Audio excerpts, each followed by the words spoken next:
Friends in the morning with Miss Hot Sauce, Miss Tony, and Rockstone Triz. Hello. Hello. Yeah. Can you hear me? Can you hear me now? Oh, check. Ooh, I sound coming in clear. Coming in Coming in clear. hot. Coming in hot, hot, hot, hot. What song Coming in is that? Saucy. Coming in hot. It's What song? coming Is in it song? hot. Is that a song? I'm coming in hot. Yeah. Yeah, Maybe maybe you could Figure that out. Your new single. I'm coming in hot. There was a song that played during Carnival, and it said something about saucy, saucy, saucy. The sauce is hot or something like that. Sauce something. Yeah, I know what you're remember hearing that, and I'm Mhm. like, oh, that must be my song. talking about. That must be your theme song. That must be my song. When you're walking down the street, do you hear that playing in your head? Yes, if I could remember what the song was. I know. What is that song, Tristan? I don't know, but You who's don't in here know. having a fancy time? Who's having a fancy time? Look, When? What the hell is that? somebody was having a good old time. Oh, a what? Electric wine opener. Oh, Oh, wow. I love that thing. I have love one of things those, like that. and it is the best thing. I have one of those too that I can't seem to keep charged. And I'm also not been drinking a lot of wine because it makes me sleepy. But it also gives me a little And they were heartburn. drinking Snoop Dogg wine. Oh, because 19 Crime Snoop Dogg wine is so good. Yeah, I love this wine. Yeah, I used to that's see it a in good Whole wine. Foods all the time. I buy it whenever. good? I have a bottle of it at home right now. That's mine. Hold it. Chris said that's his. Is it? That is not yours. It's not It probably yours no is. more. It's Well, not yours. yours no more. It's not yours no more, brother. It belongs to Y'all the was in here being station. fancy, huh? Speaking Mhm. of station, I got a drizzly order I need to get sent here. Drizzly. What do you? You don't know what drizzly is? I know what drizzly is, but what do you mean you need it? Somebody gifted me a drizzly, Oh, nice. so Oh, I so gotta nice. get it here. Nice. Nobody don't ever gift me drizzlies. That's expensive. That's an expensive gift. That is beautiful. I love that. I love Shout that. out to my good friend Courtney Boston over at Woke Media. Courtney is crazy. Do you hear Courtney speaking Spanish on Sunday? I said, okay, Mayor Woo. Oh. Courtney went off. She sure did. I was like, oh, well, goddamn. Okay. Shoot. Courtney, okay. You play the piano too? Yes. Golly. Girl, listen, versatility up in the Boston media. Versatility. I'm telling you. Good morning, everybody. Good morning. Everybody seems to be in a wonderful mood this morning. I'm alive. I'm alive. Yeah, I know we didn't. Let's start out with you. How was You wanna your talk about it? evening? You want to talk about it? Yes. What happened to you? I saw Tristan at one point at Kess, and somebody was trying to say something to him, and he said, "Hey, I'm effed up. I can't hear you. I can't hear a damn." Then they kept, oh, it was Janet. Janet kept on trying to talk to him, and he kept looking at her and smiling, was like, I can't hear you. I can't hear you. And I said, wow. Don't make me laugh. My stomach hurts. Don't make me laugh, please. Yeah. My stomach, He was like, my stomach muscles. I'm drunk. I was like, Well, okay. Trish, we had a good talk about it on the way in Yes, this morning. yes. Tristan, we don't even know that real heroes don't wear capes. Tristan saved us on Sunday What happened? because the engineers was messing up on Kess's mic, and Tristan in the top 20 layer, minutes, Yeah. I was the little by bit of engineer. sober that he had left. What happened? I was dead. So like when Kes first came out, you know, I felt like I've seen Kes a lot of times, and I'm like, yo, his mic Never seen him. sounded terrible. So I was by the engineer, like helping him fix Kes's mic Oh, for the first 20 minutes of the show. that's nice. I was like, bro, Thank you. you know, helping him, and me, his assistant, we were like really trying to get this guy on his game, and supposedly that was Kes's Assistant? engineer. Oh, That's his road So what engineer, was and I'm going like, on? dude, you like it was very subpar. It was. did you but exchange information with him? Nope. Eventually, he got it good, and then as soon as he got it to like good, I was in the crowd and I was swinging and singing. I never saw Tristan on Sunday. Nope. I didn't even know I texted him like almost at the end of the show and was like, "Are you here?" It was Apparently, everybody was there. everybody and their mother. And everybody. also that same day was Uncle Waffles. It was Uncle How Waffles. did that go? So who was though? at Uncle Waffles? Yeah. Everybody I was saw at guest. Royal Bree was there, and She I was did go, trying to look uh-huh. at the crowd. I think she got a pretty decent crowd as well, but like literally everyone and I their got mother was footage at Kes. from Kes, and I was like, holy crap. Kes was packed. It was. I have It footage. was. I think this is the first time that Kes has been down here with that size of a crowd. Yeah. Well, no. When he was here for the Haitian thing with that Haitian No, but that you can't count him thing. for that. That Haitian thing sells out every single place it goes. It's a traveling show, like Oh, the is reggae it? show. Yeah, What is Michael it? Braun. Michael Michael, Braun. yeah, Michael Braun. Oh, It wasn't a Kes show. It was literally Yeah, like like Kes Michael has a Braun song with featuring, him, and he just Mhm. came and did 2 songs. Oh, But every time that Kes has been here, he has never received that type of crowd that he did on Yeah. at the House of Blues. that was Yeah. amazing. That was amazing. It was truly And at amazing. first, when I was at first, I thought it was like the crowd. was Yeah, I was like, it looked like a Kes, you know. And then I was like, holy crap. I looked around and I'm like, this out of nowhere. Yeah. So I have footage. And you know what I really liked about it too, Triz and I were talking about this morning as well. The tickets were only $43 at the door. $43. I'm like, that's crazy. But for Kes, we paid $70 to see Kes at Wonderland Ballroom. We did, didn't we? Yeah. Yeah, that was. Yep. So I was I mean, drunk that's yesterday. the difference between when shows are on tour and then when a promoter brings the show because Mhm. now you know that when promoters bring the show, they're trying to recoup on what they are spending. Mhm. Which doesn't make any sense for Wonderland. Mm. But okay. Mhm. Okay. Yeah. Yeah. This is a quick video from that I was able to get. It's so hot and tempting. I want to eat that. Is it little? Like short? That year when we went to Miami and him and his wife were walking down Collins holding hands, they were just walking down the street. He's like a little taller than us. Oh, really? Yeah, he's probably like 5'7". No, Tony. Yeah. No. Yep. How tall is Kes? No. Is he? He always presents much taller. Keys. Damn, you see, Kes's name is Keys Diefenthaler. Kes, He's different different- tall. Diefenthaler. Different tall. He's different taller. Mm-hmm. Wow. Mm. Ah, that is funny. That is a funny But not But how Keys, tall it's is Kes. he? It's Kes. Oh, it's not Keys. Mm, It's Kes. it's Kes. Mhm. Kes.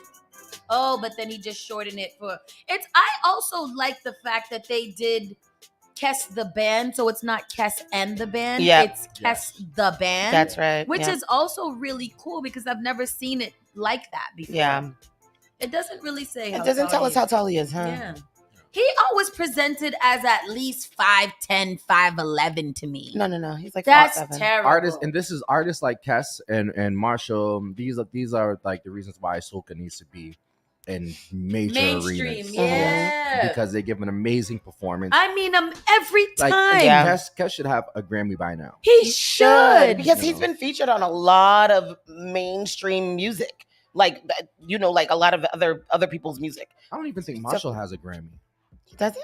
Three I feel- people does it? in the Caribbean. Well, 4 people in the Caribbean that should have a Grammy. Spice. Yeah. Marshall Shonda Montano. Paul. Marshall Montano. Oh, you said who should have Who one? should have one? Marshall Montano, Kes, Barris Hammond, and Allison Hines.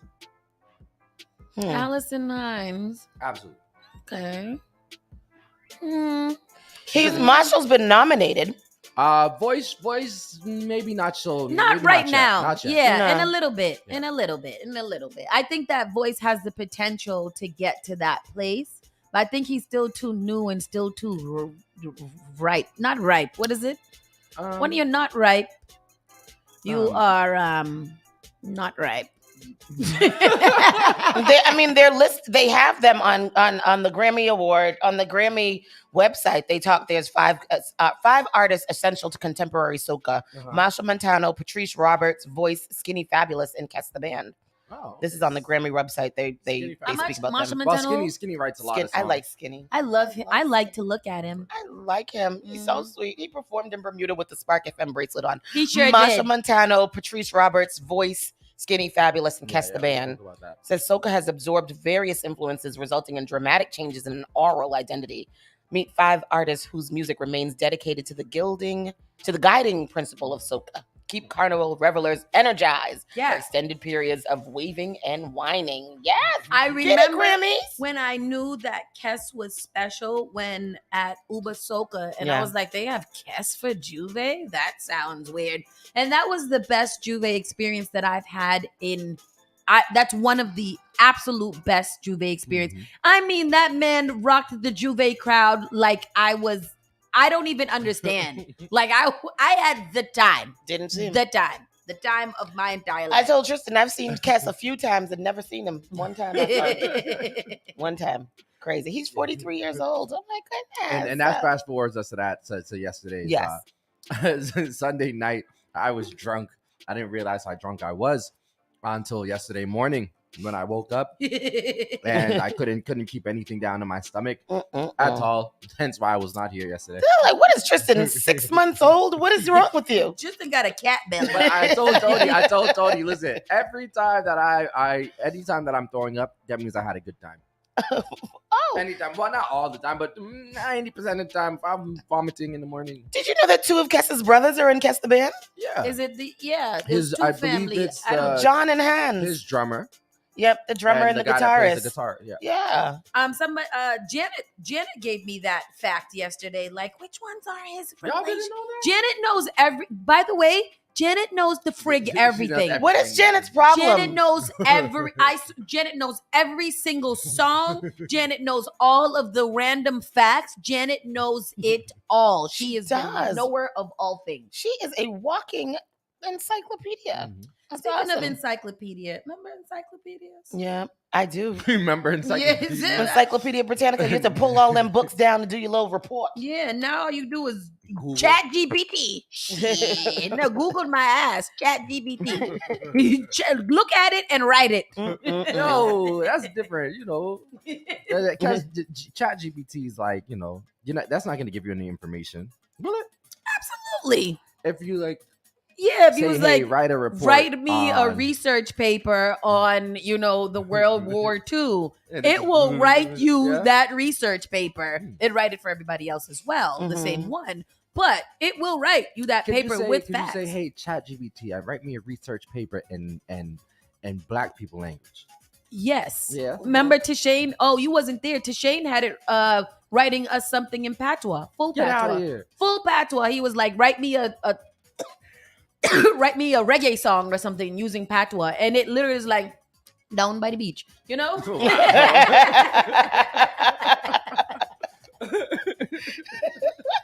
Yes, Janelle, they did actually have their first Caribbean award in New York the other day. We watched it. It was very new. It was very new. But I think that has a lot of potential to even help a lot of these artists propel their platforms, because now, with a little accolade behind you, I won the Lifetime Music Award at the Caribbean Music Awards. That's something you could put on your resume. That looks good. I'm excited about it because for a long time we should have had some damn Caribbean Music Awards. Yeah. And I'm hoping that this, That's but it developing. keeps it up. Yeah. It's developing. it's gonna be nice. I want that shirt. I have that hoodie, but I want that shirt. I gotta talk to her. I'm looking at I'm on Kess's website. Kess got some nice shirts and t-shirts and His stuff. shirts. His t-shirts merch. Oh, I was like, Oh, there was no merch table. I know over there was no merch table, but there's some really nice stuff here on and the I on would the definitely wear his merch. this one right here, this boss lady shirt is Boss lady, Yes. I come from this work. Sign exactly. me I like up. that. I like that. He has Savannah Grass. He has different collections. I'm gonna buy me a Kess shirt. $33. Ain't got no coupon. Ain't got no coupon. There. How was your Hey, evening, I Miss was talking Tony? about. I had a really good evening. It was quite rainful yesterday, so I just kind of The rain was so rainy. it was so rainy. I just kind of vegged out on the couch, and then me and Noah watched the movie Master of Disguise, which was quite funny. He fell asleep at Has like you ever 7. saw that? You ever watched No, that? I watched. It was so funny. Turtle. Yeah, the turtle. We didn't make it through the whole thing because he did fall asleep. And then I just kind of vegged out on the couch, just laid out. I'm still trying to plow my way through Ugly Betty. It's taking me so long to watch this show. It's only 4 seasons, but it's like 22 episodes per season. Ugly Betty was one of those ones that I did watch, but Yeah. it was like I'm watching it because I started watching, Because you started watching I it. started watching it. It reminds me of Jane the Virgin, which I really, really enjoyed. Yep. So More soap opera. Yeah, so I'm almost to season 4 of that, and then after that, I'm going to. My friend yesterday was like, "I'm starting Law and Order SVU from the first season." Oh no, Look, girl, that's 28. That's seasons. 28 seasons. That's her life. That's it. That's You're gonna watch that for the Mhm. the ever. rest of your life. But I feel like I kind of want to be up to that challenge. But SVU has like 22 episodes per season. I think too. I'm in like literally season 17 of both SVU and Grey's Anatomy. I never even thought that Grey's Anatomy would ever end, and that ended. Grey's Anatomy. It ended. Yeah, I thought it was ended. still on. Mm-mm. I have this bruise right here in my hand that hurts, and I don't know what it is. Look at my bruise from the other day when the children were fighting and I fell. Oh. I knew that I had broke something that day. Maybe I bruised myself when the children was fighting. But yeah, so yeah, I had a really, really, really good evening. Oh, good evening. Good morning. Good morning. Speaking of, today is Super Tuesday, people. Yes. This is the day that most of you guys do not vote because you don't know, and you need to know that it's the preliminaries of this. It's the preliminaries of this voting cycle. Mhm. Today is the day that we need you guys to all plan accordingly, schedule yourselves to go out and vote. Yeah. It takes 2 minutes. These are the ones that actually count, like these little one-off ones that you don't really pay attention to a lot of the time. Mhm. These are the ones who send the next couple of city councilors to the general election so that they can get voted on. Right now, there's a lot of people running for a lot of different races. I'm trying to get Carlos to actually call in so we can get a little rundown of it later on today. But like I said, no matter what, take some time out. Even if you don't know who you want to vote for, Yeah. go and fill in a bubble. Yep. Get your super voter status on. This is Yeah. what we're all achieving to. We want these people to pay attention to what we have going on, pay attention to our needs, our turmoils, all of the things. Yeah. It's voting day. Go It is. vote. Go It and is. vote. And this is what, preliminaries? No, not preliminaries. Yeah. Yes, Okay. yes. Secondaries and the No. preliminaries and the No. thirdaries. January. January. Whatever it is, gone out there and color in your bubbles. Yes. And put it through the machine and get you a sticker.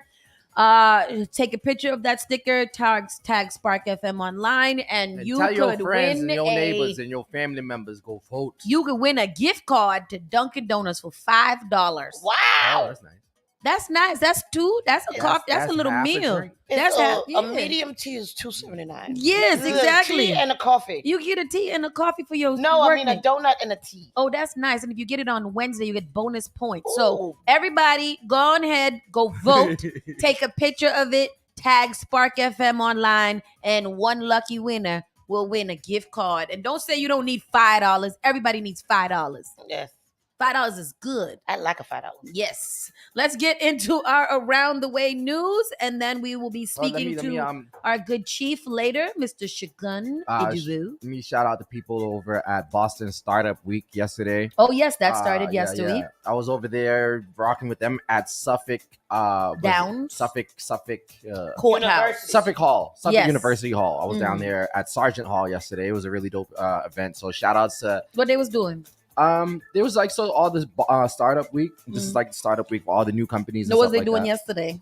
Yesterday was just a party. They just had Networking and things. a little cocktail, a couple of hours. I and stuff spoke like for that. Startup Week. Oh, I moderated a panel last year for Startup Week. I've been a little discombobulated lately, so I ain't signed up this week. I mean, It's still going on though. It's to the It's end all of the week. Friday. Yeah, all week. Yeah. Yeah. So let's get into the show. Saucy and Friends in the Morning officially starts right now. You're listening to Saucy and Friends in the Morning with Miss Hot Sauce, Miss Tony, and Rockstone Triz.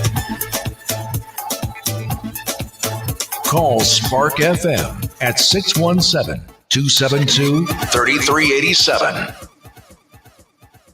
Today is Tuesday. Scattered thunderstorms, 77 degrees as our high. We got 47% chance of precipitation. Well, it's just wet and dreary out there. Rain showers in the morning with scattered thunderstorms arriving in the afternoon. High of 77 degrees. Winds light and variable. Chance of rain is 50%. I think it's supposed to rain pretty much all day today for the most part. I think For it's the next supposed to rain couple of for the days. next couple. Yeah, the rest Yeah. of this week. This is the remnants of Hurricane Lee. Oh, is it? Yes. Oh, I don't like it. And Poor last Pastor week Troy. was summer, and this week is spring. Yep. They've been telling New England, so I watch the YouTube weather now. Mhm. I no longer watch the local weather because the YouTube weather is so much better. Why? What's different about the YouTube The weather? It got YouTube a weather, different weather? it gives you the country. So you're seeing the country Oh, overall okay. instead of just like local weather. Mhm. Local weather is not, you see the country and then you know like what's to come in the next couple of weeks type of thing because it's patterns.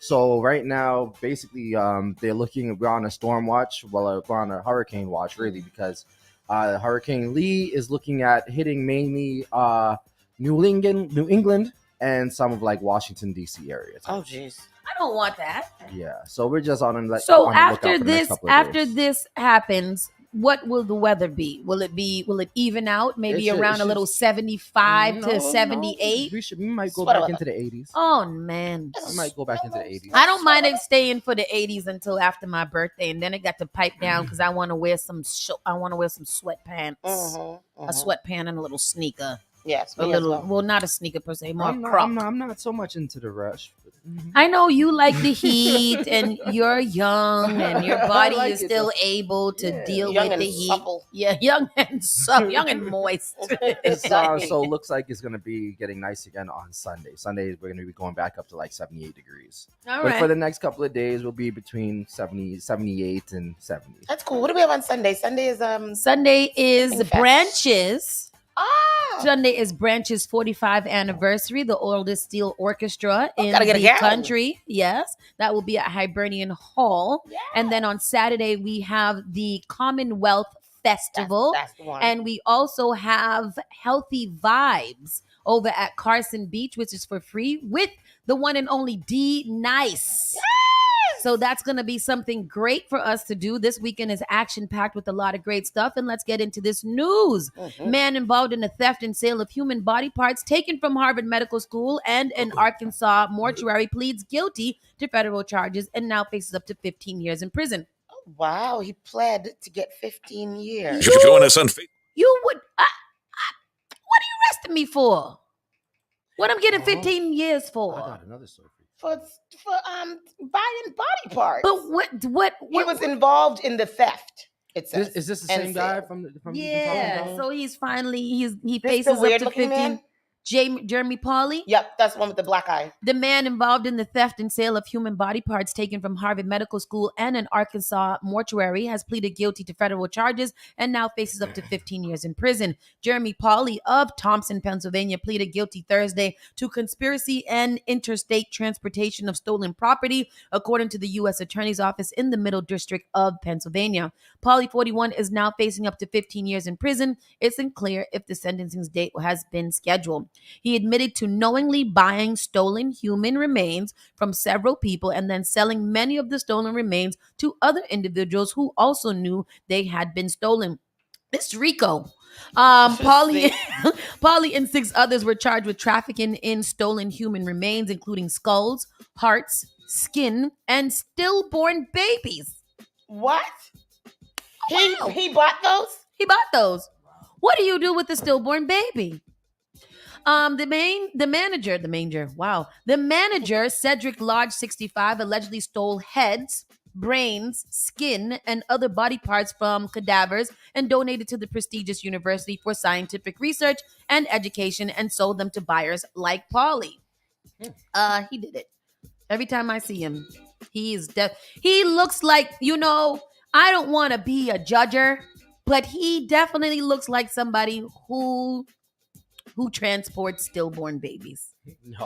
No, you just didn't go. I'm wait. I'm trying to find the video. Trials are still pending for the other defendants, including Lodge of Goffstown, New Hampshire, who was accused of stealing dissected portions of cadavers and were donated to the... See? Whoa, Lord. What I say? You don't want to judge a book by its cover, but he looks like he buys them to eat them. Yes, he does. Do you see his teeth? How did you get your teeth like that? You have to have a dentist that likes foolishness because I'm at a loss. Lodge reportedly took the body parts home, including heads, brains, skin, and bones, and mailed some body parts to buyers. He also allegedly allowed buyers to come to the morgue to pick what remains they wanted to buy. Of course he did. The body parts were taken without the school's knowledge or permission. Polly allegedly purchased $4,000 worth of human remains from Caden Scott, who police say stole from a mortuary partnered with the University of Arkansas. The human remains included half a head, a whole head, Half of a head? half a head, Which half? a whole head. Like this or like this? Wait, 3 brains, a heart, a liver, a lung, 2 kidneys, a female pelvis, a torso with a nipple, and 4 human heads. A torso with a nipple. I just want everybody out here listening to understand that you got to be careful out here. There is some sick people in this world. One of them is Mr. Pauly. Mr. Pauly is not the one that you want to. If I saw Mr. Pauly, I would clutch my purse and go across the street and call 911 immediately. Like there is a something outside that literally looks like he wants to eat my body or take a piece of my torso with one nipple. Yo, he's the stuff that my nightmares are made of. This guy is so scary. All right, to get him off the screen. And he's Isabella on his neck. That's what it probably say, his. right? That's That's what probably it his say, nice Isabella. daughter who goes to a nice preschool and little blonde hair. what are these teeth? And he injected dye into his eyeball to turn that eyeball black. Oh, I read about him before. He looked like Freddy Krueger. Before yeah. Look, you look like Freddy Krueger. he's not going to heaven. He don't want to go either. Hey, only judge. He don't wanna go. He don't wanna go. Last but not least, a few days before, on August 7th, Polly advertised and sold an antique articulated partial pelvis with sacrum and 5 vertebrae. Yep. That was what we worried about, the sacrum and the 5. They vertebrae. also sell bags of teeth. All right. He looked like Well, Freddy we've had Krueger. enough of Oh, that. but look, because- he has different kinds of teeth because that first picture is different than the teeth in the second picture. Oh, he got those grills. That's not that looks like a This looked like before you went. I don't know. He's sickening my stomach. All right, we're going to move on because we don't need to be involved in these types of things. Like these are the kind of things like I'm afraid because there's actually real people in here. He's not the only one of those. Everybody just got to be safe out here. You got to be safe. Mhm. A 14-year-old is accused of racially motivated attempted murder. Yeah. Amen. Mhm. Drowning on the Cape Cod out of custody.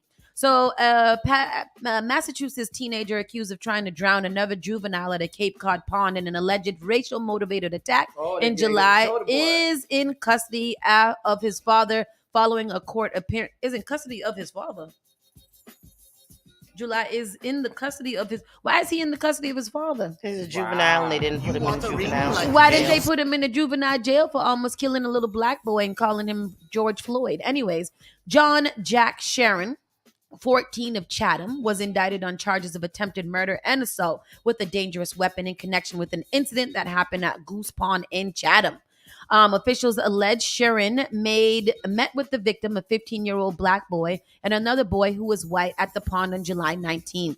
Sharon is accused of picking up a stone, threatening the victim with it, and directing a racial slur at him shortly after they met.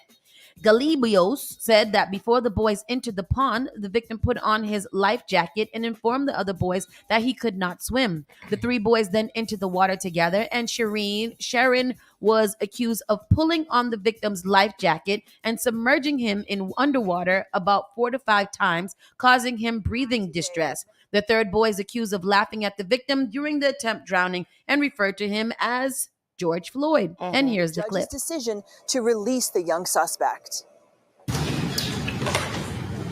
14-year-old John Sheeran cuffed and in court on several charges, including attempted murder. He is accused of trying to drown a 15-year-old African-American teenager at Goose Pond in Chatham back in July. The attempts to pull him underwater, despite the victim telling the suspect he could not swim. This young man, Jack Sharon, held onto his life jacket and pulled me under the water. and back and up and back repeatedly about 4 to 5 times. Sheeran allegedly used racial slurs against the victim. When the 15-year-old screamed that he could not breathe, another juvenile called him George Floyd. He started to shout, "I can't breathe," over and over again, and tried to get Mr. Sheeran's hands off him. Mr. Sheeran let go, and the other child started laughing. He called him George Floyd. I can assure you at this point that this young man has absolutely no intent to murder his friend. It was a stupid act that was carried. Not his friend. Despite prosecutors asking that Sheeran be held, the judge allowed him to be released into the custody of his father. Many in the packed courtroom say that is the wrong decision. He jeopardized somebody's life. Your child, my child, somebody's life. And pretty much just put back where he came from. It was clear, based on the fact that this person who is a perpetrator got released home with conditions, that we needed to show a presence.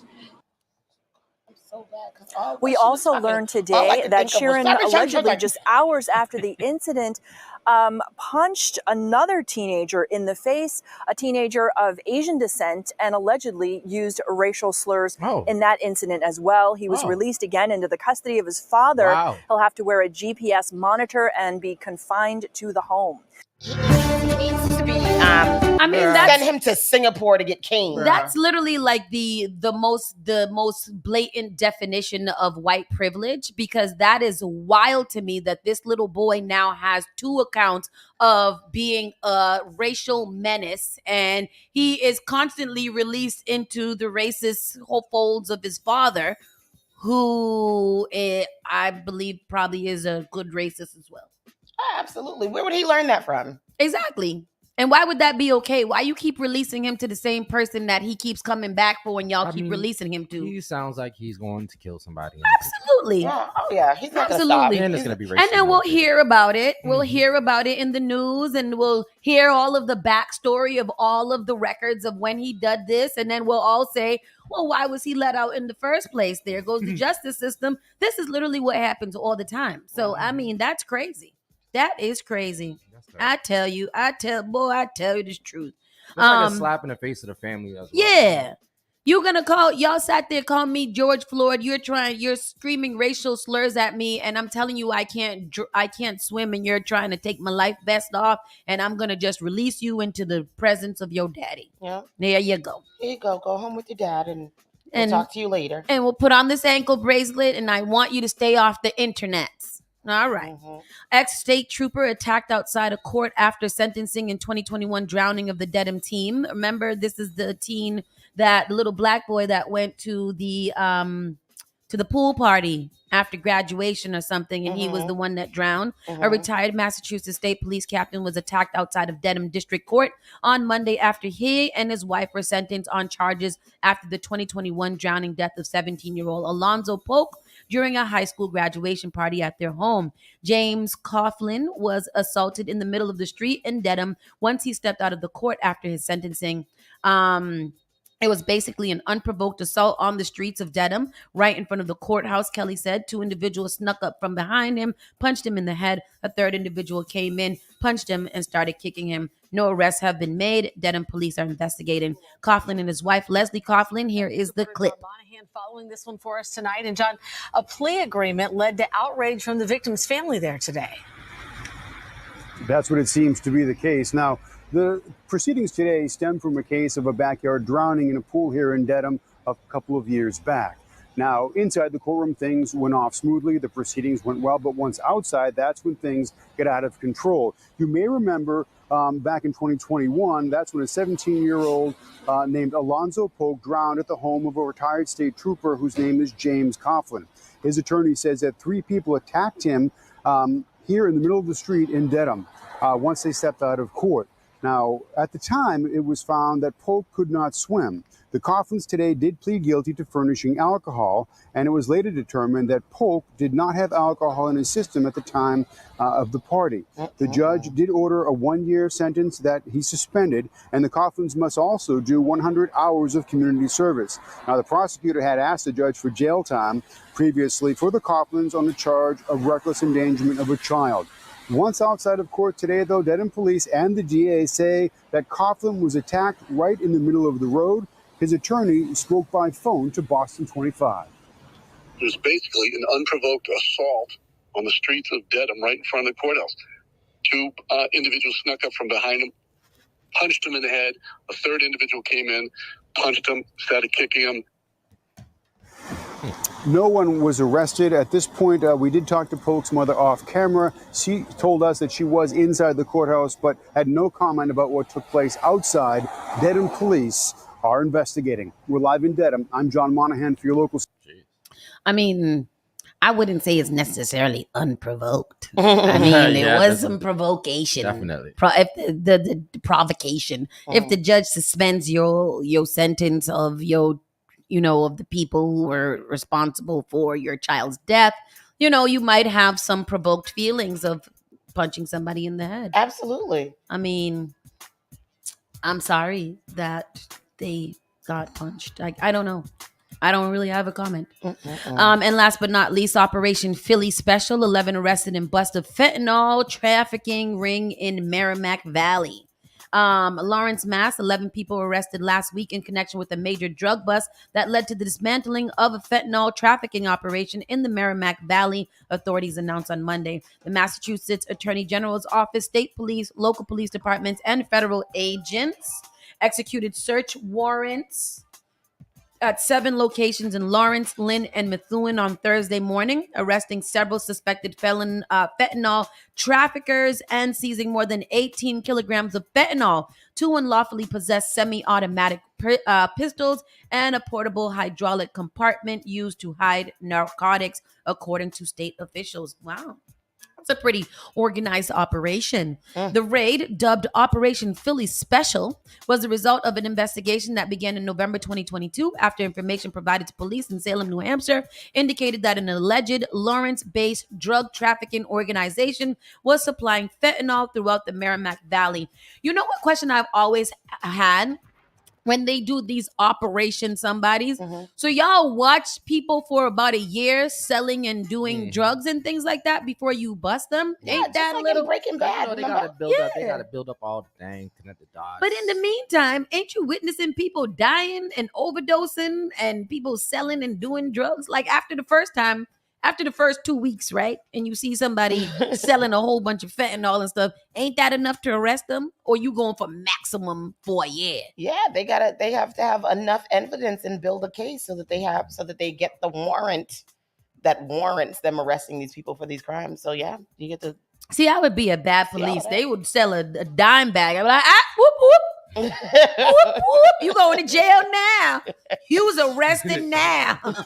No. Hands behind your back. No. Because I'm not even the El Chapo out here. You don't want to wait for him? Nah. I'm going to get you. I'm going to start picking all the pawns off the street first. I'm going to smoke him out. Started from the bottom, now we here. And that concludes our Around the Way news for today. When we come back from a break, we'll be talking to Mr. Chief Shagun Idowu. And when we'll be talking about all the great things that the city of Boston has for us in economic stability. With that said, we'll be right back. I'm choking on my tea. We'll be right back in a few seconds. Keep it locked right here. We'll be back. Spark FM Online.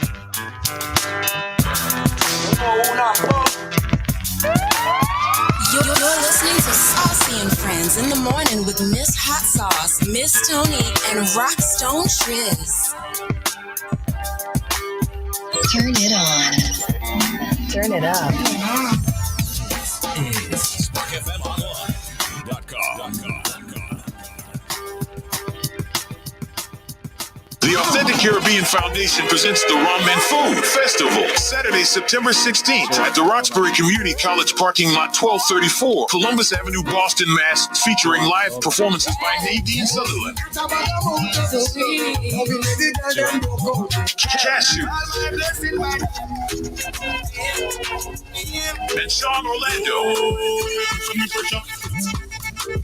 Get your tickets now at eventbrite.com. Live entertainment, free rum punch, arts and craft, Caribbean destinations, and tons of delicious Caribbean food to feast on music by DJ Matic the Soca King, featured cocktails of the day, Painkiller, Barbados Surprise, and Planters Punch. For more information, visit CaribbeanRumFoodFestival.com or AuthenticCaribbeanFoundation.org. Sponsored by Tues Worldwide and Mass Cultural Council. Get your tickets now for the Rum and Food Festival in Boston, September 16th.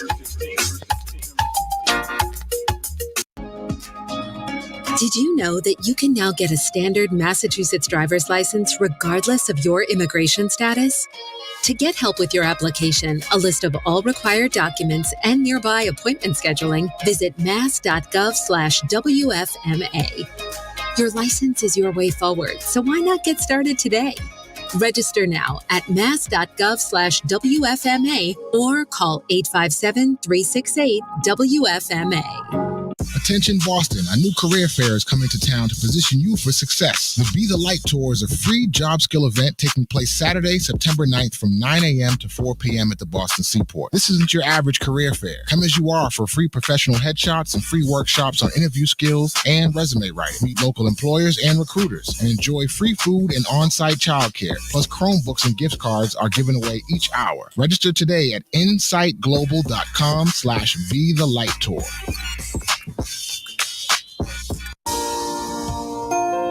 Want to give your baby a head start? Get the best protection against flu and COVID-19. Because their immune system isn't fully developed at birth, babies need additional protection. When you get vaccinated while pregnant, it can keep you and your baby from getting sick. As they get older, this can result in more time in school and daycare for them, and more productive time at work for you. Vaccines are safe and effective for children as they grow.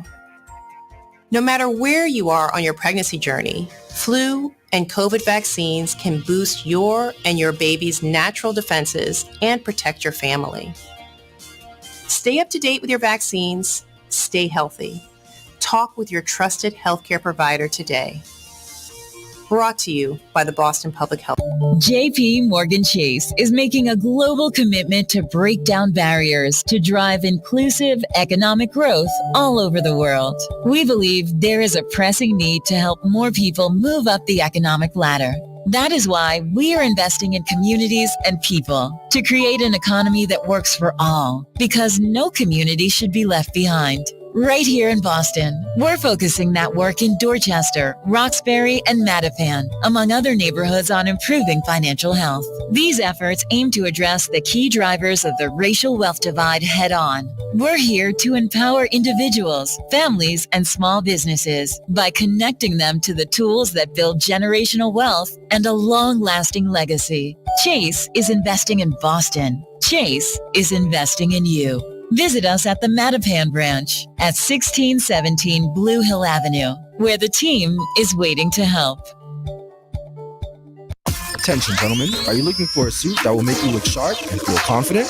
Look no further than Allen's Formal Wear, a Boston legacy business. Our expert staff will help you find the perfect suit for any occasion. With a wide selection of colors, styles, and sizes, we have something for everyone. And the best part, our affordable prices won't break the bank. So why settle for a mediocre suit when you can stand out in Allen's Formal Wear? Visit us today at 594 Blue Hill Ave, Dorchester, or allensformalwear.com to book an appointment. Visit us today at 594 Blue Hill Ave, Dorchester, or Allens, ALLANS, formalwear.com to book an appointment. Allen's Formal Wear. We are dressing you for success.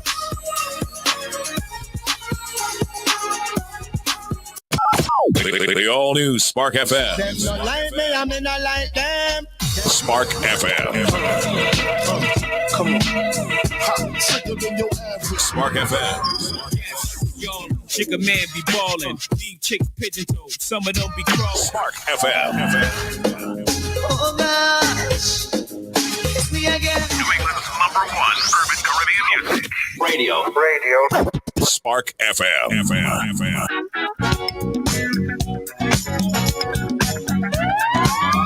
You're listening to Saucy and Friends in the morning with Miss Hot Sauce, Miss Tony, and Rockstone Tues.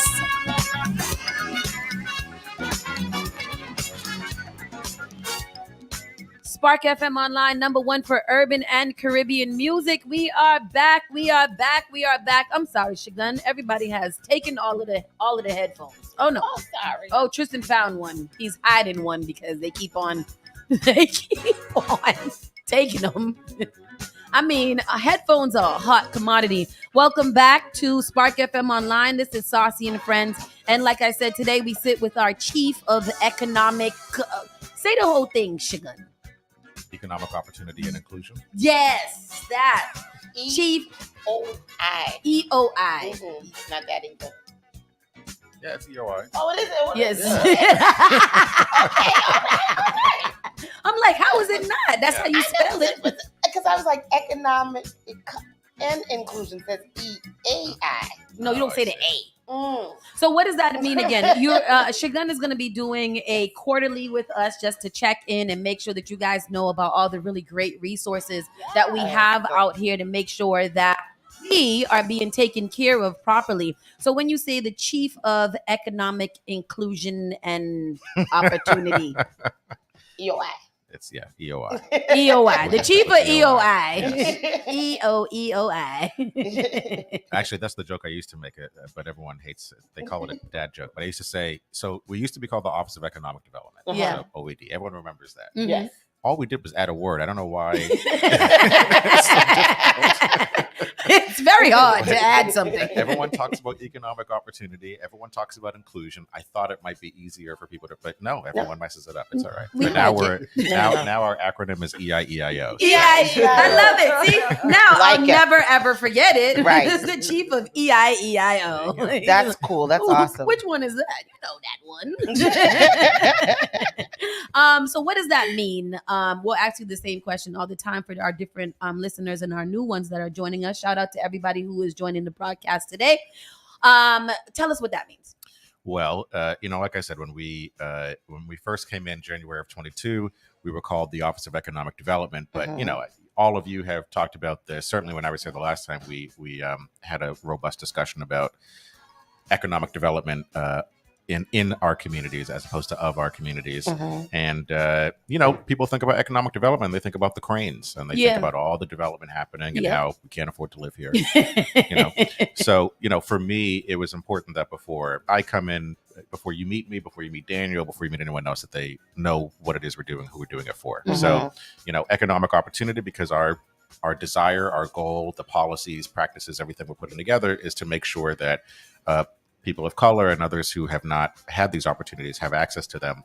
But, the mayor understands, and she's the one that added the inclusion at the end, because in her philosophy, and of course this is something that we all believe, is that there is no economic opportunity without inclusion. Absolutely. And so, speak on it. The whole notion then of this office is that we're flipping the model. So very often people, when policies are put together, Black, brown, otherwise, LGBTQ women are usually an afterthought, because people try to create policies that they think, rising tide lifts all boats. But if you have no paddles, if you don't got no boat, right? if it's weak, it will be subsumed. And so, for us, it's about flipping the script and making sure that we're actually thinking about these groups before this policy is being put together, or these programs. And then we've seen the results of that since then. All the money we've given out, I have to go do some tallying when I get back, but no less than 60% of our dollars or 70% have gone to people of color, women. That's never happened in the city.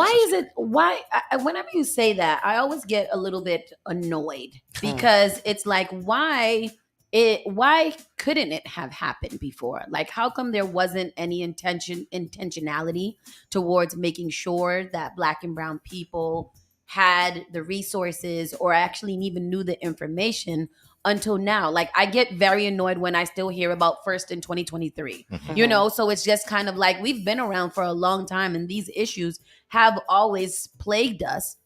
How come nobody intentionally, looks out? Well, I mean, you all were talking about this earlier. Today's September the 12th.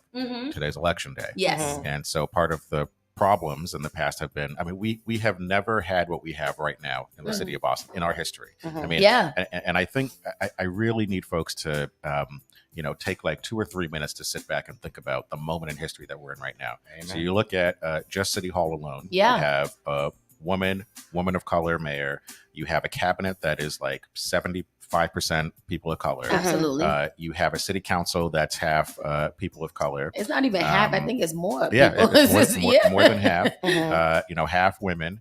A governmental body, right? yeah. And then you have our congresswoman. Yes.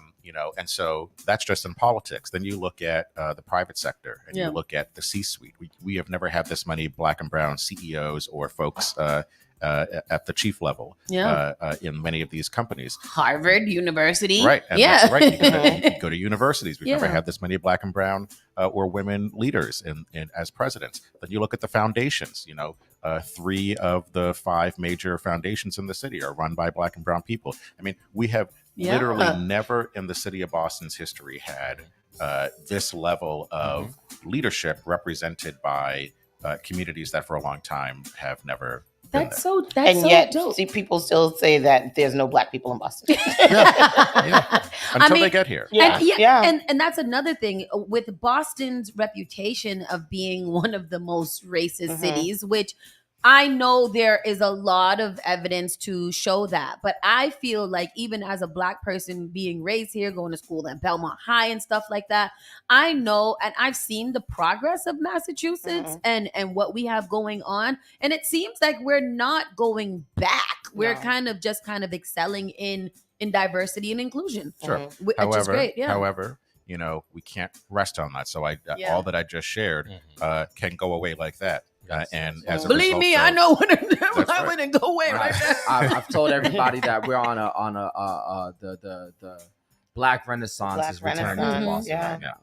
We right now we have the potential to be the Harlem of Boston. We got trend setting. Right now. Yeah, we have More than trend any other setting time, powers right now. We could be the Atlanta of That's the right. East Coast. That's Right? right. We have to do what we have to do. And we have to take these steps to maintain it. So the Absolutely. problem, you look throughout the history of African Americans in this country, we will get to some version of a promised land where we'll have the leadership positions, we might have the businesses and the finances, but then we rest on our laurels a lot of times. And I'm not, there's always a small group that are always pushing and trying to make sure we stay involved, but the vast majority wind up great. Getting comfortable. We got where we wanted to be. Right? Yeah. And sometimes, what we were defining as what we wanted to be really should not have been what we think of as the mountain. Right? We shouldn't have stopped there. Right. The ceiling is not there. But today's election day, and the reason why elections are incredibly important, especially at this moment, you just have the Supreme Court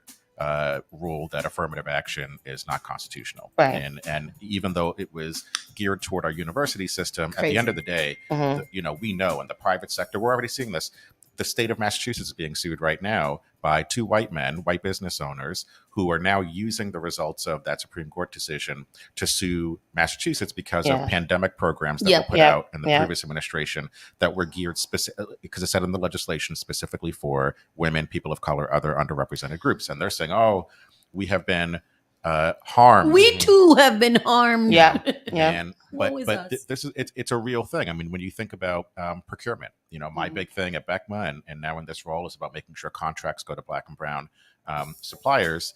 The biggest, you mentioned Atlanta, the biggest example that's always used is Maynard Jackson, first Black mayor of Atlanta.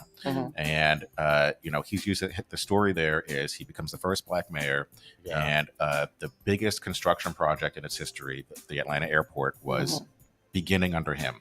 And he brought all the white business owners in the mayor's office and he said, none of you are going to get any contracts. I just want you to know if you don't have any Black people on your teams. And they said, but we can't find them, and he said, can't find them. He said, well, first of all, it's Atlanta. Exactly. That's true, they all right here. I'm looking at them right now. He said, Black people know how to lay tar. Yeah. Like he was like, even the most basic things you can hire Black people to do. And now the Black middle class that we talk about that Atlanta's famous for is a direct result of the mayor taking that stance. However, we can't really do stuff like that anymore because the Croson decision, Supreme Court decision, I think in the late 80s, early 90s, essentially ruled that unconstitutional. So we have to go through all these hurdles now.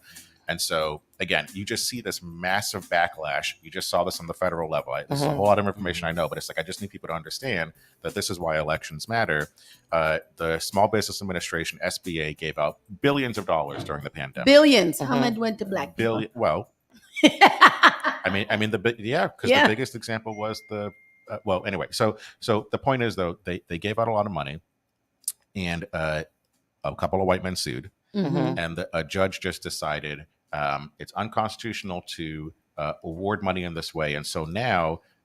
Rather than ticking off a box and saying that you're a person of color or a woman or whatever, you have to write an essay. Oh, I saw that this morning. Right. Yeah. Explaining how you have been oppressed.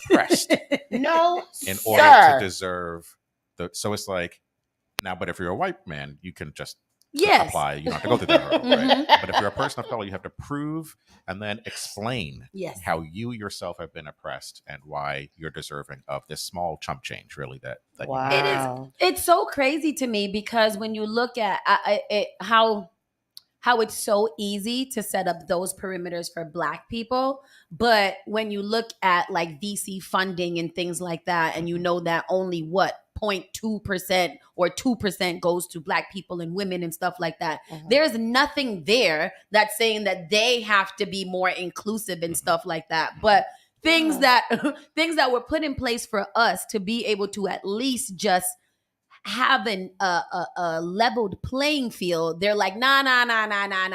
In order for you to get a level playing field, you're going to have to write me an essay, give some blood, and actually prove to me that as a Black person who is making well under their means, that you need help for your business or for anything. So I think that is, I think it's wild how racism actually works. Well, and it's a detriment to the white community as well. I mean, and it's like it must be, racism is more powerful than a drug. Yes, because like to want to rest so much in your skin color, and say that makes you better than when all the evidence shows how you are financially losing out, your wealth is depleting as well by doing that. I mean, there's two things. So you mentioned VC funding. You're absolutely right. It actually makes no sense to me that venture capitalists don't invest more in Black and brown people when all the evidence out there. There's one report, I think it was McKinsey put it out, that said that particularly Black-led or Black founders, their companies wind up overperforming by 30%. Absolutely. Yes. So with even the minimal amount of funding, they wind up doing way better than others that are getting 10x what they might be getting. It's so true. Most of the time, like I remember when I was dealing with this, there was like, when we're talking about investing, an investment to me for a measly, like, let's just say $1 million, for another company that might be able to, they can't do nothing with $1 million. It don't make any sense. But to a lot of us that are starting out, or a lot of us that are building companies that we want to grow, $1 million injection would be life-changing. Right. Absolutely life-changing. And it still wouldn't take away from what they have going on with these billions of dollars, and, And it just makes no sense. I mean, that when you think of the spending power in the Black community, a lot of the businesses that Black folks are creating are meant to address a need or address a problem, which in turn make a profit because people will want to buy that thing. And look at that. That's like Neiman Marcus now has been in the news because the CEO of Neiman Marcus came out last year and was like, he doesn't want poor people shopping at his stores. And now he's come out and said that like Neiman Marcus has been doing so badly that they're thinking of selling to Saks Fifth Avenue because they're just like not able to maintain because he came out and he said that. Somebody told me yesterday, who was I talking? I don't remember who I was talking to, but from Emmanuel College, he was like, people, a lot of businesses focus on those big funds, like the people who spend big amounts of money, and they don't really think about the small people that frequent and spend a little amount of money each and every time. And how businesses really need to focus on the small person instead of the bigger, larger situation. Right. Hard lesson to learn, but go ahead.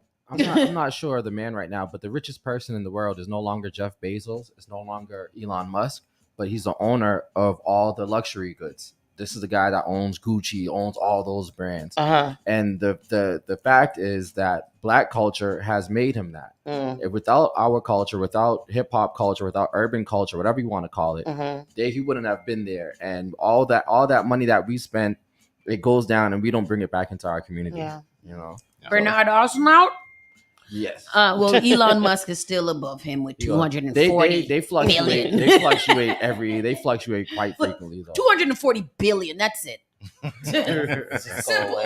Simple maths. What does that even mean? Elon Musk, like ridiculous. And we talk about all this money that he lost by buying, the artist formerly known as Twitter. But it's just like he's just still like so ridiculously rich. Anyhow. It wasn't even his money. It wasn't. He didn't use his money. He had a couple of He used other investors, people's money, and right? then he tanked it. But I mean, what can you do? Yeah. Yes. So going back to what you do and the things that we are putting in place here in Massachusetts to kind of help. I have a quick question, because you said that the inclusion didn't get added until Mayor Wu took office. Why is it that they didn't feel like inclusion needs to be included in that? So like I said, it was called the Office of Economic Development, Yes. and I'm the one that proposed to her changing the name of the office. Uh-huh. But Mhm. what I brought to her, I had like a list of like different names that it could be, and she was like, "Oh, I like economic opportunity," but she said we should add inclusion to that. Yeah. So Mhm. so it was, it wasn't that it didn't Uh-huh. exist before, it's that she tacked it on at Oh, the she- end, 'cause okay, she, okay. wanted Okay, to make sure. thank you. Yeah. Thank you for clarifying. Inclusion, equity, they seem to be really big buzzwords. Uh-huh. Not even buzzwords. We need them. It's a need. It's a necessity for us to have them. Uh-huh. Why do you think after the pandemic, it seemed like a lot of these funds and stuff like that, noticed that people still weren't applying or something like that? And they're realizing that they didn't even really need a department and stuff. I was reading something about that. Like, economic inclusion and equity seemed like it was trending while in the pandemic. And then after that, they started to pull away from a little bit. I'm guessing that maybe it was what led to a lot of these lawsuits and stuff, because even though we had these departments on there, they still weren't doing what they were supposed to do. What's the article of that? I'm looking Well, I over mean, here. I will just say that I think you're right. What you said at the beginning, that equity, inclusion, et cetera, are buzzwords. I mean, Mhm. people just be throwing these words around All the time. to Yeah. justify every request or every movement they make or every demand that they have. Mhm. Which is why for our office, so if anyone ever has any time and they want to watch the thrilling Boston City Council hearings that take place. So fun. For all of our presentations, I always start off by, doing what I've done here, explaining why we're EOI. And then I have a slide that defines equity. And I very clearly state before every single hearing Mhm. that we are talking about racial equity. Yes. Because part of the problem is that after George Floyd, everyone started talking about equity, Mhm. and we were talking about racial equity, but then over time, the word racial started to drift away, Yep, and uh-huh. everyone started adding their own word Yeah. behind equity. And it's like, cool. I mean, it's important, Mhm. all the things that, that the words that people were adding and what they were fighting for. But at the end of the day, the revolution that took place after the murder of George Floyd had to do with racial equity, because, Yeah. and a lot of times when I come on shows, I feel like I'm still a Beckman, because it's like, but it's I like, mean, your word carries over. Oh, so yeah. Right. I mean, we certainly have not shied away, and the mayor knew who she was hiring. So, but at the end of the day, it's like, at least my belief is that when you're addressing issues of race, everything else winds up being addressed. So when you think about, so when I was at Beckman, people said, "Oh, why is there a focus on Black? Why do you have to get a Black Economic Council? Why can't you focus on people of color?" And I said some things I can't say on the radio. But and also in addition to that, but I was like, there's never been a time in history where. So my philosophy has been, when you invest in Black people, everyone benefits. Yes. It has never worked in the reverse. I can't That's find a time very in true. history That's true. very where- true. I mean, Yeah. and that's what we've been talking about, Yeah. right? How come no one thought it was intentional beforehand, right? Yeah. And the intentionality is breeding more people getting access, more people getting resources. So my philosophy has always been, invest in Black people, listen to Black people, trust Black people. Everyone will benefit. You Yes. think of affirmative action, even though it just got overturned, Mhm. and it was led by some people of color. Well, they just shot themselves in the foot, because they're the ones that were benefiting the most from Who you affirmative talking about? Clarence Clarence Thomas? Yes. We don't like him over here. Even though he benefited. Right. He sure. From, Just a old kick in the face, huh? Yeah. Look Yeah. at you. well, Look at he you. kicked the ladder, right? He kicked Yeah. the ladder. He So, loves to do it. the point is that, we, it's just very important that we're focused on the racial equity piece, because when we start focusing on everything else, we Mhm. don't address the root cause Yes, of the absolutely. problem. So, but you know, we've got exciting things that we've been doing. I mean, we've only been there for roughly 20 months now, but you know, like I said, 75% of Really? our money, you know, millions of dollars at least coming through our office that have gone to communities of color, Mhm. and we've got more coming soon.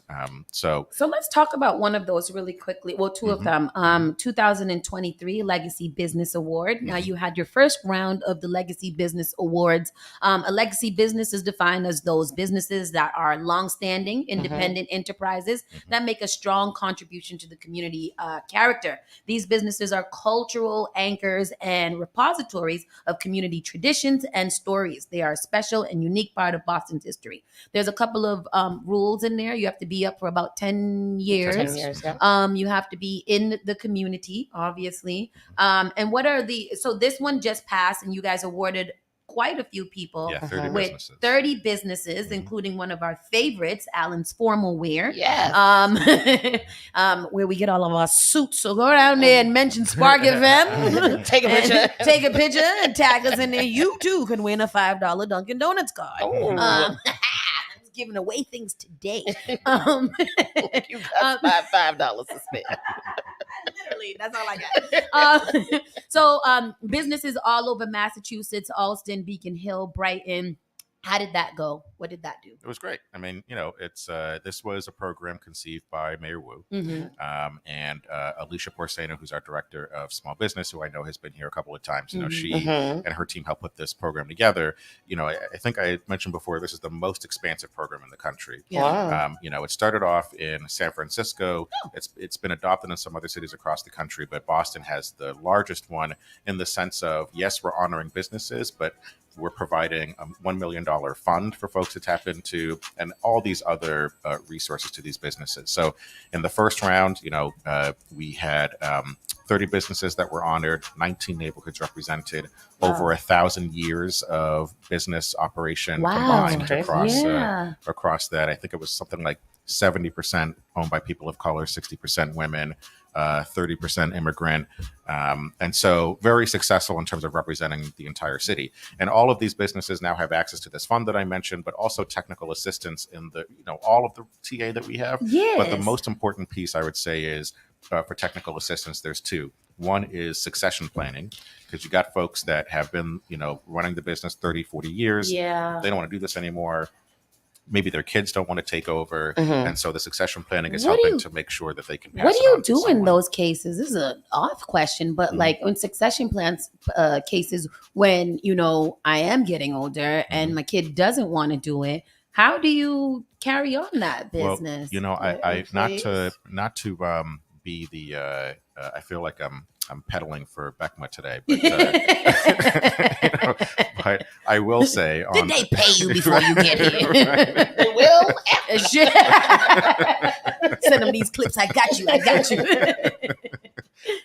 But you know, they Nicole and her team have actually started to address this issue, because we have something called the silver tsunami that's happening.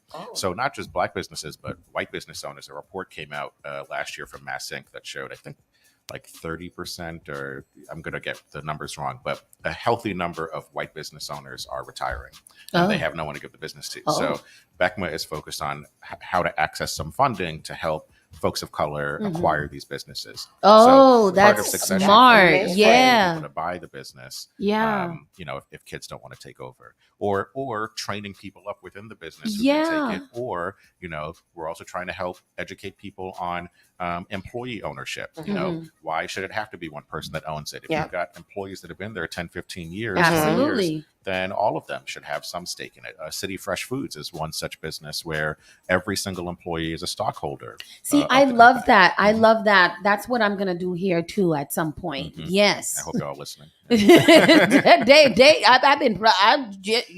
going to have some ownership. Y'all going to have skin in the game. Put some skin in the game, okay? Because I'm not doing this for too long. So that's it's a good program. It's going to be launching later this fall again, and this is an annual program. So, you know, we encourage people. So there are the 3 C's. The community nominates, the city council distills that number, and then there's a committee that we operate that helps to select who the 30 will be. And so we really encourage people to keep their eyes and ears open for when the program launches. Nominate your favorite business, and if they don't get it this year, there's always next year. So right. And you can find information about that on the City of Boston website. Yes. And then right after that, another really great resource is the Space Grant. The Space Grant is opening again. The city is working to identify creative ways to bring people back to commercial districts to revitalize our local economy. We are seeking to fill vacant storefronts and help small business owners secure new storefront space or expand to a space by subsidizing the costs associated with operating expenses. You guys had one round of this before. How did that go over? It was another great program. Another great program. What were some of the best results that you guys saw come out of that? Well, I'll say that for those who may not know, the SPACE program, which stands for Supporting Pandemic-Affected Community Enterprises, wow, is so it's easier to say SPACE. Yes. It's a $9 million ARPA-funded program. ARPA is the American Rescue Plan Act. You said billion? Million. Million. I million. wish. We don't got to. Wait a minute. Wow. Everyone will be getting $1 million. You get $1 million. You get $1 million. But again, I know folks are going to think because I work for her, I keep saying her name, but literally this program was something thought of by Mayor Wu, who I'm glad that you keep saying that though, because what that does is speak to the fact that she listens. And oftentimes people don't think that people in higher up positions are listening to what is going on. So the fact that even these two programs exist is a testament to listening. I heard you. I'm going to figure it out and I'm going to implement it in ways that will help you succeed. That's right. So and being responsive to what we hear in the community. So she thought of this program because she got a call from Anthony Caldwell, who, as you may remember, owned 50 Kitchen over in Fields Corner. Oh, yes. 50 And Kitchen. Oh, them little cornbreads. Yeah, and he had called her to give her the heads up that they would have to close. Yeah. And this, the city had done what it could to support him, provide grants and stuff like that, but it just couldn't work out just based on the situation. But he said to her, this is not the end for 50 Kitchen. I do want to open up another store, but if I were to open something up, I would want it to be downtown. But it would just be too difficult because I just don't have the funding for that. Yeah. And so then when the mayor inherited $500 million from the American Rescue Plan Act, then it was like, great, well, let's think about different transformative ways to use this money. And so one of them was the Space Grant, which, like I said, $9 million, up to $200,000 in grants, free money for folks that get selected. And the money can be used for whatever operational expenses the folks have. So it could be for build out, it could be for rent, it could be for equipment, it could be for whatever your needs are. But this is the city. I don't know any other local government. I do not. In fact, look at even the state. Even the state, like no one's giving out giving you a check for $200,000. Nobody's doing that. And so that's what the mayor was, because because Mayor Wu was like these $20,000 grants are great, but that's spent in a month. It's like I was just about to say, like once your business is actually established, and I think that me and you spoke about that one time before too. Like I remember when I got my first $2,500 grant, and I was like, "Yeah, we outside."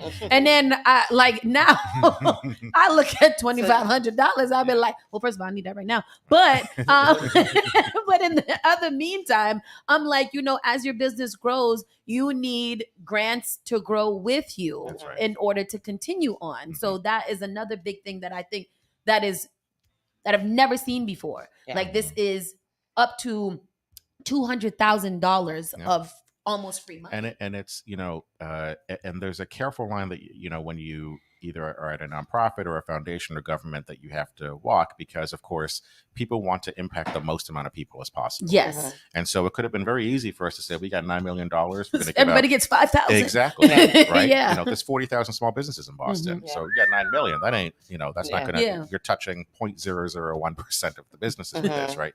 Even if you were to do that. Yeah. And so it was, we had to make the trade-off that, okay, we want to give out way more money than we've ever done, but also have it be impactful. But that also means there's going to be a lot of angry people, because they're not going to get that check, which understood. But we got to use what resources we have and help who we can. But the goal though is, this is ARPA, this is federal dollars, so we got to spend this money by the end of 2026.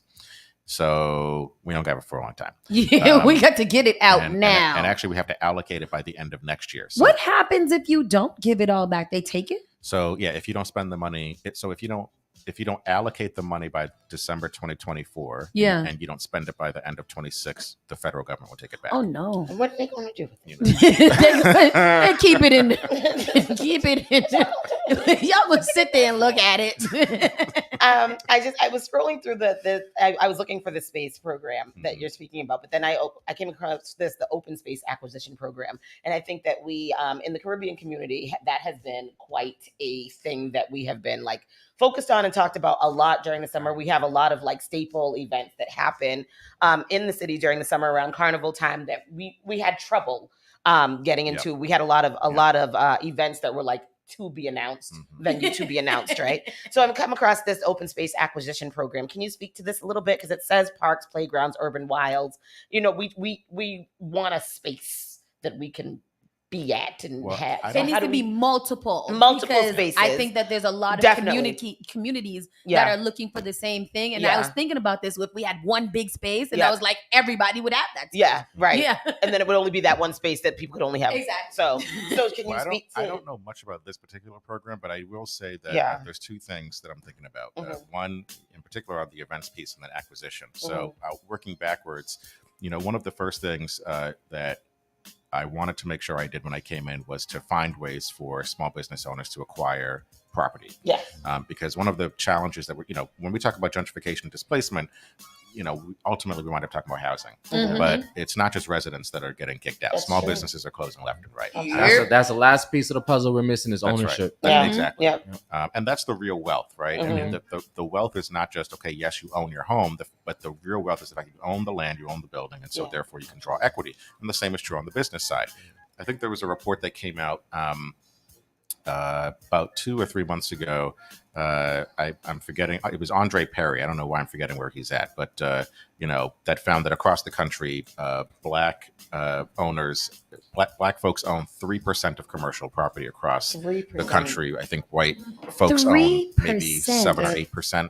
So, but the point is that I want to make sure that in Boston we're helping people, particularly people of color, acquire property, not just housing, because that's the real wealth. So that's one thing that will be coming, knock on wood, wherever it is soon.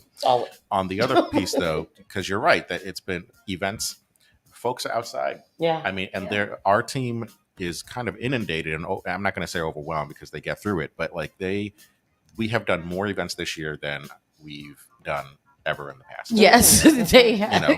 Quite frankly, which is not a bad thing. In fact, what we were saying, before we came on the air, right? You all were saying, "Oh my God, there's so much happening this weekend." And for a city like Boston, it gets overwhelming because we're not used to that. This weekend, this is the event that we're all going to. Yeah. And next weekend, that's the event we're all going to. And it's only one day of the week. Yeah. It's that Saturday or that Sunday. It's never both days in a row. Yeah. But now everyone is doing something. And it's like, oh my God, it's tough. How are we going to get there?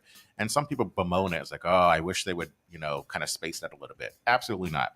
I hope every single weekend and, in this city, there is too much for you to do. Because we're tired of hearing there's nothing to do in Boston. There's too much to do in Boston. And to your point, let these people who say there's no black people in Boston come here, because there are hundreds of black people at all of these events that we say there's too much going on. And so, and again, I will say, the Mayor Wu, through the Office of Community Engagement with Brianna Malore, they have this shout out to Brianna. Kit. Oh yeah, she's great. Yes. They have a block party kit, very, very economical, gives you all the ways to do these events in your neighborhood, and folks have been taking advantage. That's why we see so many things happening. Yeah. But we are working, because great for people to hear these numbers and more events, but I mean, you all have had to go through the process, and have had some opinions. Yes. And God knows we got some opinions too.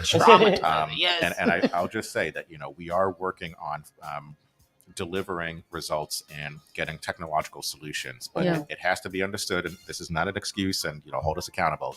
But when you're inheriting systems that were acquired in the 80s. Yes, antiquated. It gets difficult to make sure that you're getting the right system, that you can integrate things. And so it's a little challenging, but we are getting to a place where we're going to make the process much easier, where you don't have to fill out 100 permits and applications that ask you for the same information.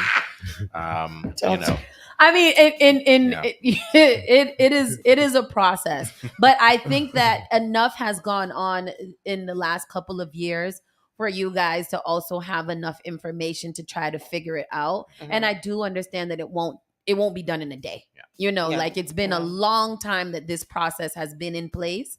But I do with what you said earlier, with so many new people in there that have these ideas and innovation and really wanting to see things change, I'm confident that it will happen. If y'all need help, I can put together a focus group for you as well, because we got notes. But my focus is on moving. I mean, to your point, for the way we move, it's like we're not doing another study. We're not doing another focus Just fix group. it. Yes. We already know what it is. Survey. Like we know. Okay, good. So the space grant opens up again on October 2nd. October 2nd. When will people should go up and register if you guys have a small business and you're looking to move into an area, an unoccupied space to either start a new business or grow your business. You guys can just Google Space Grant Boston. It will pop right up. There's a form that you guys can fill out that just gives you more information and keeps you up to date of when the application will be open. They have all kind of technical assistance that gets you ready for the grant. So I do also have another pet peeve when people say they don't know. I believe that the city of Boston is doing a lot better with getting information out there. And then there's also room for improvement, but this is why we're here, to make sure that you guys know about these resources. We'll share it in the comment section and on Twitter and everything like that, so you guys know when it's open, because you need to take advantage of it, even if you don't get it. He said we got to spend it by the 2024. And we got time. And it's important to note too, because everyone always thinks that it's just the grant that's going to help you get to where you want to be. But as I've shared with everyone that winds up calling me for support for their small business, a grant is helpful, but we also provide other assistance that you may not need the grant money. So if you tell me, I was going to use the $50,000 to hire an architect, or get a picture of Seaport Drive. Or get an accountant or get a lawyer. They got some personal. Yes, traumatized.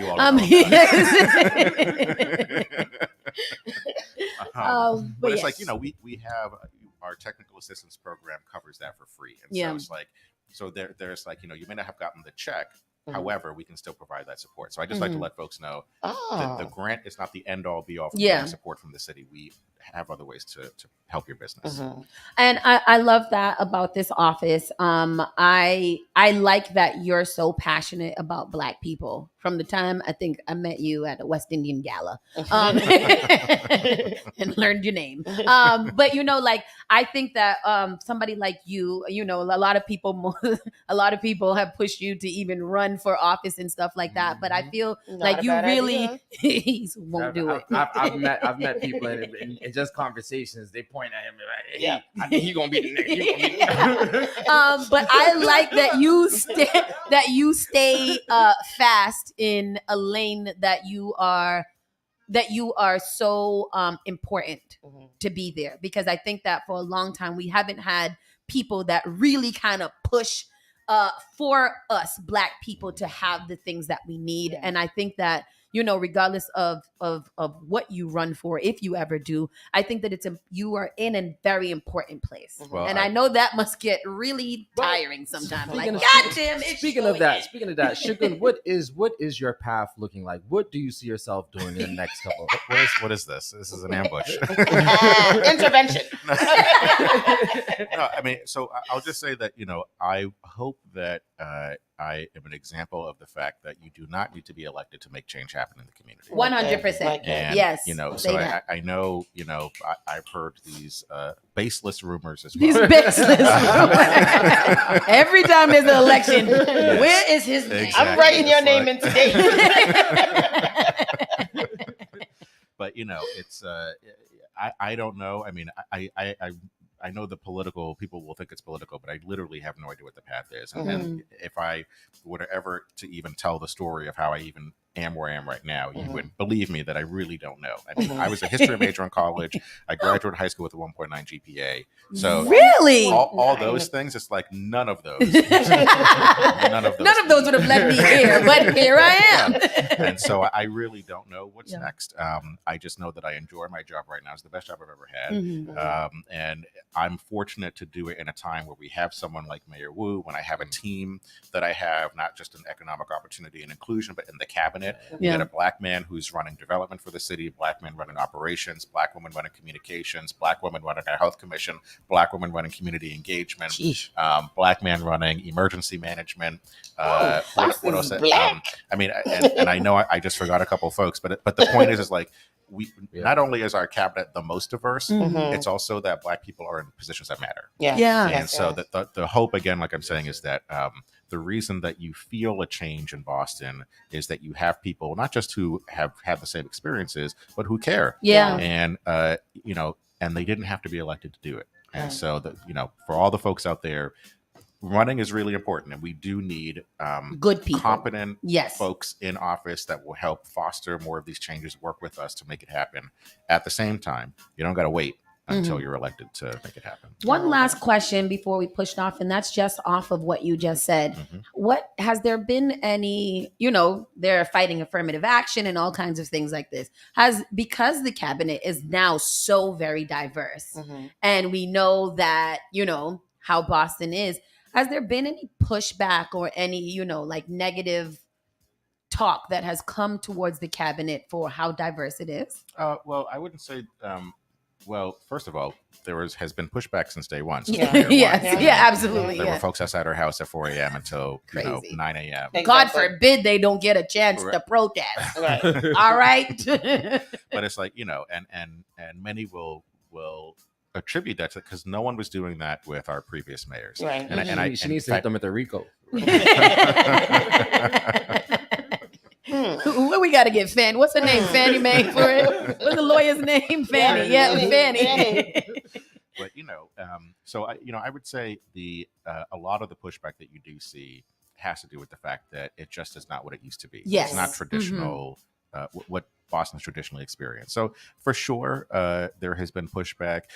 However, that's just what it is. It's a little pushback, but there's always pushback to change. Well, one of the things that I know in this role that I've seen is everybody says they want change. Nobody wants to go through it. Oh, yes. Change is very painful and hard a lot of times. And so, the pushback that we're getting is, people saying they wanted a thing. They just wanted it to happen over there. They want the change to happen, but don't change. What I'm used to. I'm comfortable how I am. Exactly. Yeah. But Boston is forever changed because of what's happening right now. And so whatever step backs wind up happening as a result of that pushback, we are constantly going to be moving forward. Absolutely. I think that is the really important thing about Boston's history that I think a lot of people miss. Boston is always moving forward. Yes, so there's racism in Boston. I mean, I challenge you to find a city that's not racist. Exactly. Say that.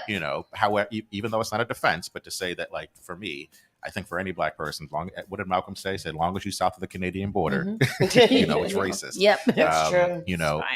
But end of the day, for Boston, I think what separates us from a lot of other places is that we don't stew in our history. We're always finding ways to move forward. Not where we want to be, not where, but not where we used to be. I like not where we want to be, but not where we used to be. And that's powerful. Preach, preacher, Reverend, Reverend Doctor.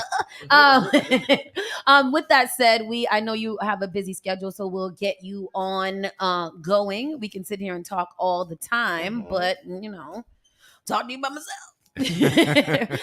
Shigun, again, thank you so much for your time and making sure you check in with us and the community and make sure that they know what's going on so that they know about these resources going on out here. Go and look it up. Go spend some time on the city's website. I think we're also one of the cities that have the most information that is given out at all times. There's a lot of information on that city of Boston. Somebody told me the other day, I work with a lady in California, and she was like, oh, they even tell you when bids are up and procurements and all kind of stuff. I said, yes, girl. know, they tell us on the Instagram too. So that's really awesome. X. X. No, X is That's Twitter. Yeah. Oh yes, sorry, my Instagram bad. still Mhm, you're right. Instagram. Oh, is Instagram it? turned to B or something like that. It's the metaverse. Oh yes, the metaverse. It is. Whatever happened to the metaverse? All of that is metaverse. It ain't gone away. Oh, okay. 'Cause I thought we was all going in there However, and buying here- property here- in the I- metaverse. I know we're about to close, but here's what I'm going to say. Next time we come on, I want to start talking about all these emerging industries happening. So yes, black folk you need to be aware of what's happening in the city. Yes. When we think about climate tech, when we think about artificial intelligence, when we think about augmented reality, virtual reality, this city is so we talk a Beckma lot has about, the electronics. Right. Yep. The EV charger. Yeah, I mean, there is so if you're a budding entrepreneur or you are an existing business owner and you are want to you can expand into another industry. You can have a barber shop, and I'm sure there's a way for us to think about how you can tack something on that is AI or climate focused. We about to do the spark we're the charging east side, we're the Silicon Bay, the east side. I mean, yes. Valley, We are the hub of life science, and because of our universities, the money that's here, the talent in Black and Brown communities. I mean, for instance, Lego, as you know, yes, right? Welcome, Lego. And I kid you not, I almost said something else. I kid you not that we had a phone call with them to convince them to come to Boston, and we had that phone call and shared a lot about what's going on. And the one thing that made them say yes to moving from Enfield, Connecticut, where they spent 50 years, and said we're going to move to Boston, where the housing is we're working on affordability, the tea is but they said we're going to move there because of the diversity of the city, because of the communities of color. That was the number one reason, because they want a diverse workforce. And so just to say, as a closing thought on my end, that as we think about economic opportunity, the opportunity is in all these industries that are about to descend upon the city, and we cannot miss out on these opportunities. Sleep on so I it. hope next time we come, we will talk more. We'll about definitely that. get into that, because that sounds like an amazing conversation. Now I'm gonna get a job at. With that said, people, we're gonna go to a quick commercial break. We'll be right back in a few seconds. We're gonna hop on the line with Carlos Enriquez, who's gonna lead us into voting and what we are to look for on our sheets of paper when we go in there to vote for our choices. That's where I'm heading right now. Yes, absolutely. Spark FM Online, #1 for urban and Caribbean music. You're listening to Saucy and Friends in the morning with Miss Hot Sauce, Miss Tony, and Rockstone Triz. Turn it on. Turn it up. This is SparkFMOnline.com.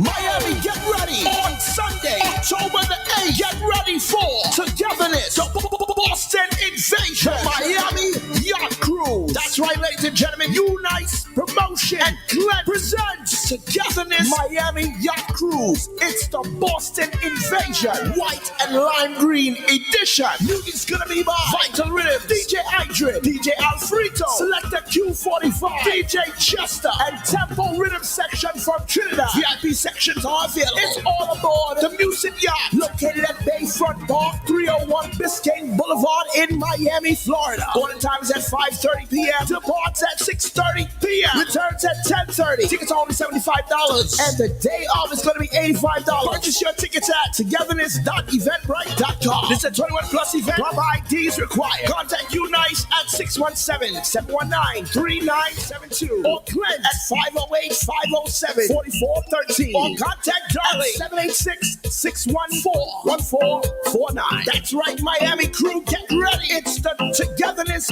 Miami Yacht Cruise, the Boston Invasion, white and lime green edition. Get your tickets now. Cannafan's high-profile Bodega Cannabis shop is now serving Boston in 3 locations. Be sure to stop by Dorchester, Rosendale, and Roxbury for the best prices on OZs and J's. Not to mention edibles, carts, concentrates, and more. Download the high-profile app on the App Store or Google Play to keep up to date on Boston's best bundles. Experience the best prices and see how we roll at High Profile Bodega. Visit highprofilecannabis.com for additional details. Advertise your business, brand, or music on Spark FM. Contact us at sparkfmonline.com for more information. tired of renting and need more of your own space? Are you getting stressful letters or calls from the bank?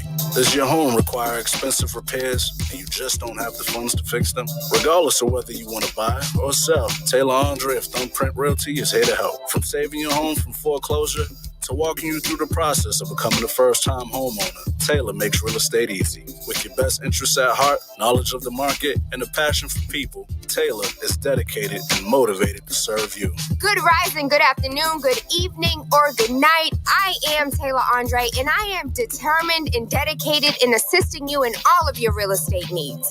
Give me a call at 617-459-0041. Again, that number is 617-459-0041. Or you can email me at TAYLAANDRE@thumbprintrealty.com.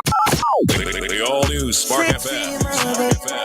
You're the baddest one. Spark FM.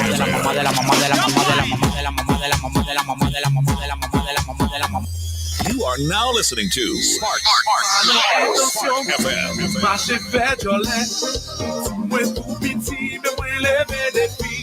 Spark FM.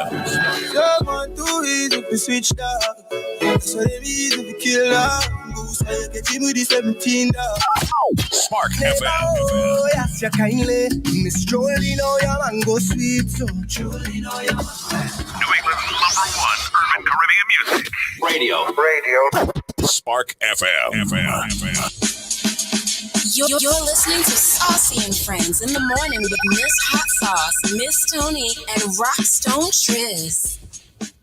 And Carlos Enriquez, are you there? I am here. Hey, Here Mr. I am. Carlos, how you doing? I'm doing well. Good morning, everybody. Good morning. Good morning. So today is Super Tuesdays, and we just wanted to check in with you real quick to figure out what we have on the ballot this for this preliminary. I'm almost tempted not even to talk about it because ain't many people going to go today. This how we started off the show. These are not the fun ones. These are not the fun voting times that people even care about to go out and vote, which actually is the most important times because you send somebody else to the one that you do want to vote for. So if you don't vote in this one, the person that you want to go might not be there. So what are we looking at, and why is it such a low turnout? So there's no mayor on, this is called a non-mayoral year. The mayor runs every 4, the city council runs every 2. Okay. So there's no mayor on the ballot that draws out a lot of people or gets a lot of press from the newspapers. And a lot of times we wait for the newspapers to tell us what's important, and we wait for mainstream media to tell us what's important. So we only have 4 district races in this. The city council is running, but there's only 4 district races. There isn't that large race going on as well, but because there are only 8 candidates, there's no preliminary. Today is a preliminary race, and you only have preliminaries when there are more than 2 district candidates or more than 8 at-large candidates. And just to break that down quick, district candidates, there are 9 districts in the city of Boston, and there are 4 at-large seats in the city of Boston for a total of 13 people that make up the body we call the Boston City Council. Okay. So today, if you live in District 3, which is Dorchester, probably from Uplands Corner to Lower Mills, that's District 3. You have an election because there are several candidates looking to fill the vacancy that is going to be left by Councilor Frank Baker. Oh, yes. Okay. Yes. Yep. In District 5, if you live in Rosendale, parts of Mattapan, parts of Hyde Park, you have a race as well where Councilor Ricardo Arroyo has, I believe, 3 challengers to his incumbency. In District 6, which is West Roxbury, Jamaica Plain, and maybe a little bit of Rosendale as well, because they kind of border some places. You also have City Councilor Kendra Laura defending that seat. Yeah. And in District 7, which is parts of the South End, which used to be the blacker part of the South End, West Newton Street, all the way up through Roxbury to Grove Hall and over to Columbia Road, Uplands Corner, is District 7, and City Councilor Tanya Fernandez Anderson is facing 2 challengers, maybe 3 challengers for her seat as well. How often do we vote for city councilors? 2 years. Every 2 years. Okay.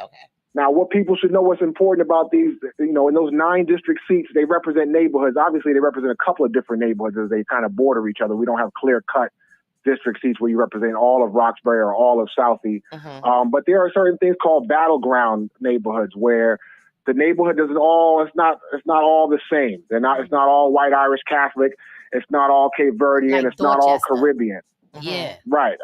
And so you'll see something like District 3, which is split between very white Irish Catholic Dorchester, but also has Bowdoin, Geneva, and some of Upper's Corner. So you have to pay attention to who's the majority in that district, and does the representation fit them, or does it fit everybody? Is it as inclusive, as y'all use that word a lot in the earlier segment? Or where does it lean? Same thing for District 5, which is traditionally used to look one way and now starts to look a different way as you see more people of West Indian descent, more Latinos living in Hyde Park in certain neighborhoods. Same thing in District 6, where you have West Roxbury white Irish Catholic pockets mixing with JP progressives, maybe gentrifiers, some would call them. Formerly used to be a large Latino neighborhood. So these neighborhoods change and they look different, and therefore their representation begins to look different. Or it might stay the same. But when people don't come out in these elections, that change that Chief Edawu, shout out to Chief Edawu, a lot of people say they want change but don't want to make change. So you'll see another low voter turnout come out today, and a lot of candidates will not move forward, and some things will continue the way they are. So what? Go ahead.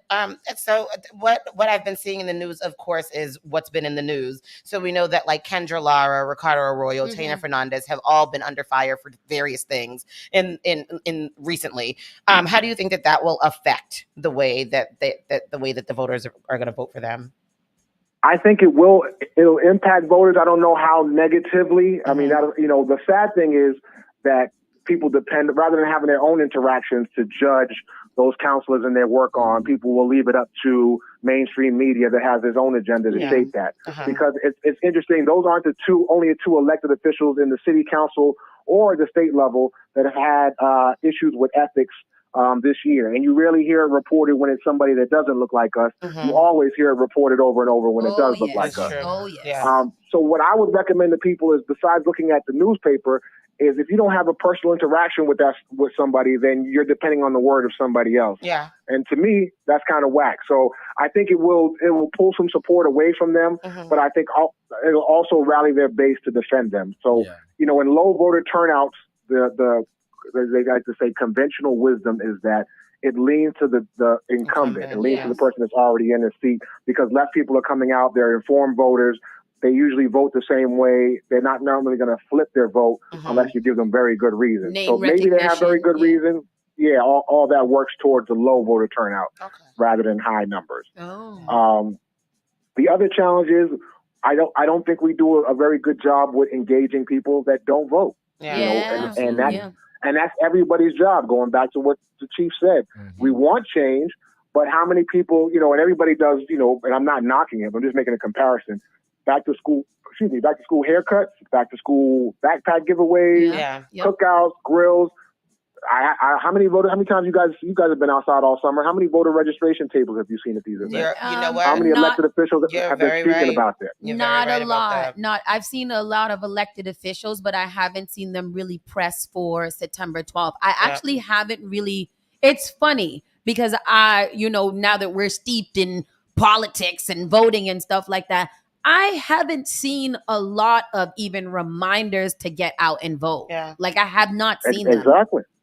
I have not seen them. So that falls, and I'm not putting that just on the elected officials. I'm putting that on the people that do vote. I'm putting that on the the nonprofits that are supposed to help people vote or want people to push an agenda. Because you guys spoke about it in the segment earlier about getting pushback.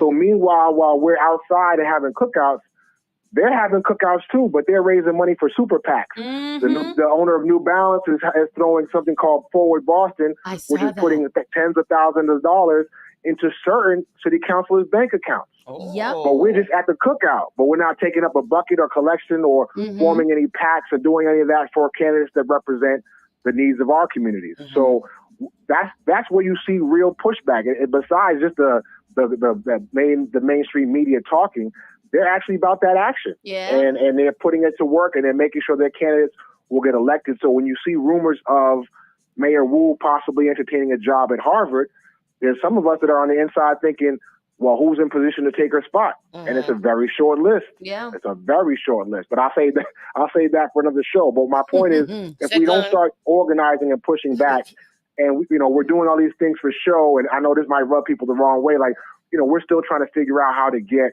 how to split up Caribbean and Latinos and different groups from the African diaspora into little small blocks, and giving everybody a little bit of that pie, like you guys talked about with grant money. Everybody can get. You can get $100,000 office, and you can get $100,000 office, and you can get it. But the big change, that's not where the big change is. We're still not doing our history of looking at Marcus Garvey, a Jamaican man who does identify as black. Right. You know what I mean? Yeah. And does think about a black economy, of keeping black dollars in a black community and black nationalism. Like, we say we're good at multitasking, but that's a lie. Yeah. We say we can follow all these things, but we all know in our lives the things you focus on. Certain things are so important in our lives that we have to focus on them to actually do it well. Absolutely. And we are too busy and too distracted doing all these other things to really take our politics and our economics and the livelihood of our children and their children seriously to make the changes that our forefathers did for us. And so I hope we catch up. I hope we still educate people on these Super Tuesdays. The next election day will be November 7th.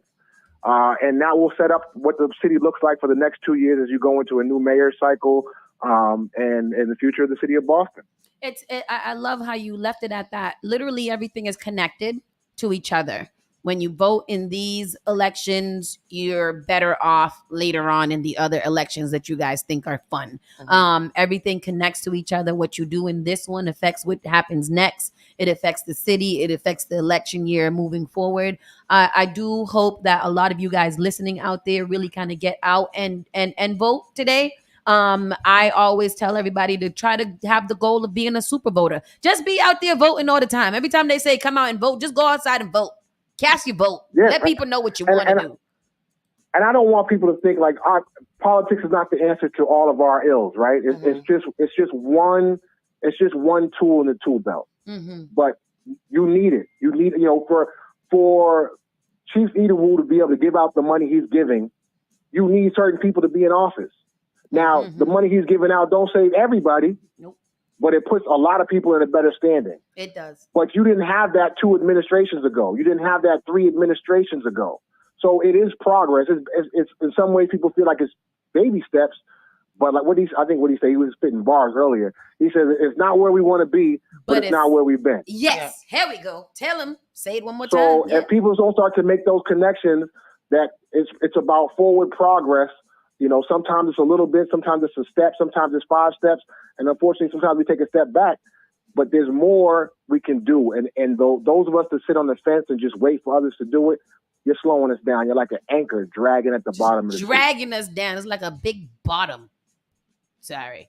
It's like an ant, like the ant have a big bottom and it's drags. Like all right. Okay. I'm not an ant. That's a whole other segment. There's a whole other segment. No, but thank you. I think this is a good motivation for us that are listening to go out and vote, even if we don't know what's going on. Yep. Just get out there, vote, write in Shagun, write in Carlos.